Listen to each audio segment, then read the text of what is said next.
அம்பாறை மாவட்டத்தில் சிறுமியொருவர் தந்தையினால் ஒரு முறையல்ல இருமுறையல்ல பல்வேறு முறைகள் பாலியல் வன்புணர்வுக்கு உட்படுத்தப்பட்டிருக்கிறார்.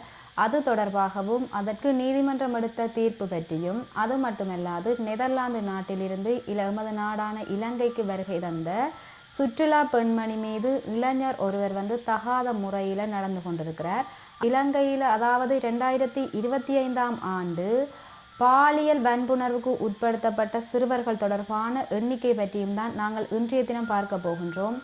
இது உங்கள் டிடிடி அப்டேட். வாங்க வீடியோக்குள்ளே போகலாம். பல்வேறு ஆண்களுக்கு மத்தியில் சிறுமிகளாக இருக்கட்டும் யுவதிகளாக இருக்கட்டும், அதாவது பாதுகாப்பு அதிகம் காணப்படுகின்ற இடமாக தந்தையை தான் கருதுகின்றோம்.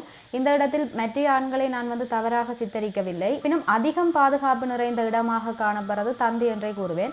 அந்த வகையில் இந்த செய்தியை பார்க்கும்போது மிகவும் வேதனைக்குரிய விடயமாக காணப்படுகிறது. அதாவது அம்பாறை மாவட்டத்தில் இந்த சிறுமியினுடைய வயதானது 14. இந்த சிறுமியானவர் அந்த வீட்டில் 3வது பிள்ளையாக காணப்படுகிறார்.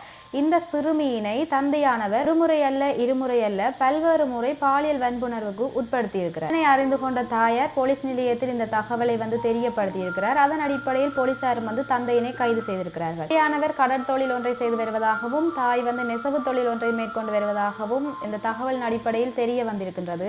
இந்த இடத்தில் நான் இன்னும் ஒரு விடயத்தையும் கூற விரும்புகிறேன். அதாவது தற்பொழுது இலங்கையில் சிறுவர் துஷ்பிரயோகமானது 2025ஆம் ஆண்டில் மட்டும் 500க்கும் மேற்பட்ட பதிவுகள் காணப்படுகிறது. நாம் ஏற்கனவே எல்லோரும் அறிந்த விடயம். அதாவது தற்பொழுது இலங்கையில் சிறுவர் துஷ்பிரயோகமானது அதிகரித்து கொண்டே செல்கிறது. பல்கலைக்கழக மாணவி துஷ்பிரயோகமாக இருக்கட்டும், பாடசாலை மாணவி துஷ்பிரயோகமாக இருக்கட்டும், சிறுமியாக இருக்கட்டும், 2 மாத குழந்தையாக இருக்கட்டும், அவ்வாறு பல்வேறு துஷ்பிரயோகங்கள் இலங்கையில் தற்பொழுது அதிகரித்து கொண்டே காணப்படுகிறது. 2025ஆம் ஆண்டு ஜனவரி தொடக்கம் நவம்பர் வரையில் 500க்கும் மேற்பட்ட சிறுவர் துஷ்பிரயோகமானது பதிவு செய்யப்பட்டுள்ளது.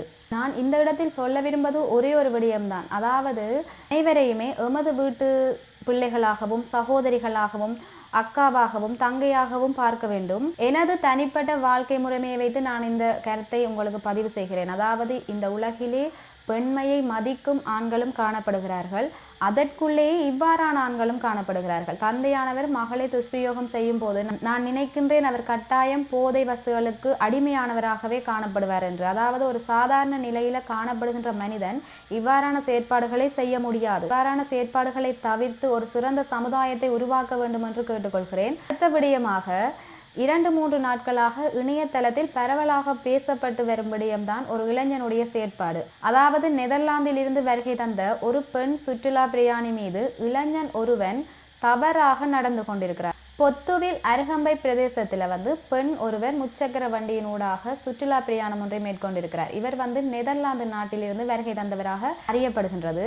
அதாவது உங்களுக்கு தெரியும், இலங்கையானது சுற்றுலாவுக்கு மிகவும் சிறந்த இடமாக காணப்படுகின்றது. ஆகவே வெளிநாட்டிலிருந்து பல்வேறு சுற்றுலா பிரயாணிகள் இங்கே வருகை தருவது வழக்கம். அவர்கள் மூலமாகவே எமது நாட்டிற்கு ஒரு பிரதான வருமானமும் கிடைக்கப்பெறுவது என்பது நிதர்சனமான உண்மை. அதற்கிடையில் தற்பொழுது ஒரு இளைஞன் ஒருவனுடைய மிகவும் மோசமான செயல் ஒன்று அரங்கேறியுள்ளது. அவ்வாறு முச்சக்கர வண்டியில் இந்த பெண்ணானவர் சென்று கொண்டிருக்கும் போது இளைஞர் ஒருவர் இடைமறித்து இந்த பெண்ணுக்கு பாலியல் தொந்தரவு செய்துள்ளதாக தெரிய வந்துள்ளது. இது தொடர்பாக இந்த பெண்ணானவர் காவல் நிலையத்தில் புகார் அளித்ததை அடுத்து இந்த இளைஞனை கைது செய்வதற்கு போலீசாரால் நடவடிக்கை மேற்கொள்ளப்பட்டது. இந்த இளைஞனானவன் இந்த சம்பவத்தின் பின்னர் தலைமறைவாகியுள்ளார். ஆகவே இந்த இளைஞனை கண்டுபிடிப்பதற்காக தொலைபேசி இலக்கங்களையும் பொதுமக்களுக்கு தெரியப்படுத்தியிருந்தார்கள். அதாவது இந்த இளைஞன் திருமணம் முடித்து, அதாவது இந்த இளைஞனுடைய வயதானது 25ஆகவும் திருமணம் முடித்து இவருக்கு ஒரு குழந்தை காணப்படுவதாகவும் தகவல்கள் தெரிய வந்திருக்குது. இவர் தனது தலையை மொட்டை அடித்து விட்டு தலைமறைவாகியுள்ளார். ஏற்கனவே இவர் வாடகை வீட்டில் வசித்ததாகவும் பின்னர் அந்த வாடகை வீட்டை விட்டு சென்றுள்ளதாகவும் ஒரு இடத்தில் தலைமறைவாகி இருந்தமையும் தெரிய வந்துள்ளது. இதன் அடிப்படையில் அவர் நேற்றைய தினம் போலீசாரால் கைது செய்யப்பட்டிருக்கிறார். போலீசாரால் கைது செய்யப்பட்டதன் பின்னர் இவருக்கு நீதிமன்றமானது ஒரு அதிரடி தீர்ப்பையும் வழங்கி இருக்குது. அதாவது 28ஆம் திகதி வரை இவரை விளக்கமறியல் வைப்பதற்கும் இந்த நீதிமன்றமானது உத்தரவிட்டுள்ளது. வெளிநாட்டில் இருந்து வருகின்ற பெண்களாக இருக்கட்டும், எமது நாட்டு பெண்களாக இருக்கட்டும், பெண்களை பாதுகாக்க வேண்டியது எமது அனைவரதும் கடமையாகும். சில காலங்களாகவே நான் எனது காணொளியை பதிவேற்றி வருகிறேன். எனது காணொளியில் ஏதேனும் குறைபாடு இருந்தால் உங்களது கருத்துக்களை கமெண்ட் பாக்ஸில் தெரிவியுங்கள். நான் அதனை கட்டாயம் திருத்திக் கொள்வேன். நன்றி சொந்தங்களே, இன்னும் ஒரு வீடியோவில் சந்திக்கலாம்.